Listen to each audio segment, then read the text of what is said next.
খেয়াল করে দেখেন। ভাই আমার তাড়াতাড়ি ওষুধ গুলা দেন, আমার মায় না ইমার্জেন্সিতে ভর্তি আছে। আচ্ছা ঠিক আছে, দিতাছি।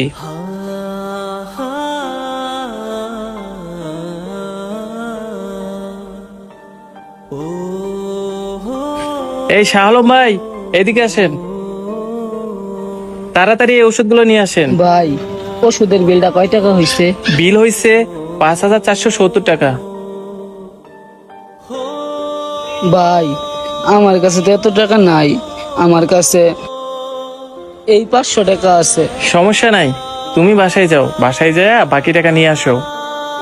এখন কি যে করি ভাইজান, আমার বাসায় তো 1 টাকাও নাই গা। আপনি আমার এই ওষুধগুলা দান কইরা দেন, আল্লাহ আপনার অনেক ভালো করব। ভাইজান আপনি যদি এই ওষুধগুলো আমারে না দেন, আমি আমার আম্মারে বাঁচাইতে পারবো না। শোনো ছোট ভাই, তোমার এইসব কাহিনী তুমি অন্য জায়গায় যা শোনাও, এটা আমার ব্যবসার জায়গা, এই জায়গায় এসব কাহিনী চলবে না। এই যে আপনার ওষুধ, আর এই হচ্ছে প্রেসক্রিপশন। এই ঔষধগুলো যে জায়গায় ছিল ওই জায়গায় রাখো, আর এই নাও তোমার প্রেসক্রিপশন, তুমি অন্য দোকানে যাও। এই ছোট ভাই দাঁড়াও। জি ভাইজান, কিছু কইবেন? বন্ধু, তার ওষুধগুলা তাকে দিয়ে দে। তার মা মনে হয় আসলে অনেক অসুস্থ। আরে রনি, কি বলস? তুই ওরে ওষুধ কিনে দিবি? তুই জানিস এই ওষুধগুলো নিয়ে যাও কি করবো? এইটা অন্য জায়গায় বেচা উল্টাপাল্টা কিছু খাইবো। আরে বন্ধু, তোর ওষুধ দিতে বলছি, ওষুধ দে, সেটা আমি দেখবো না। সেটা না হয় তুই দেখবি, কিন্তু আমি যে ওর এতগুলো টাকার ওষুধ দিব, এই টাকাগুলো দিবে কে? তোর যেহেতু ওষুধটা আমি দিতে বলছি, টাকাটাও আমি দিব। তুই এত কথা না বাড়াইয়া তাড়াতাড়ি ওষুধটা দিয়ে দে। শুনলি না, তার মা ইমার্জেন্সিতে ভর্তি। আচ্ছা ঠিক আছে।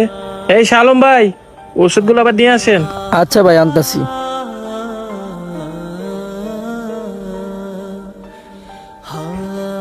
এই নাও ছোট ভাই তোমার ঔষধ।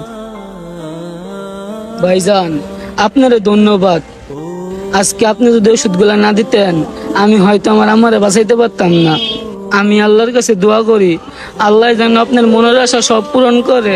আরে কি বলতেছো ছোট ভাই, তুমি তাড়াতাড়ি যাও, যাই আগে তোমার মারে বাঁচাও। আচ্ছা ঠিক আছে ভাই, থাকেন, আমি গেলাম।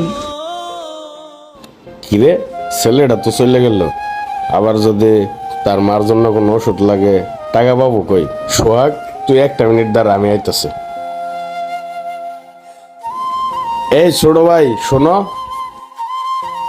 ভাইজান আবার ডাকলেন যে?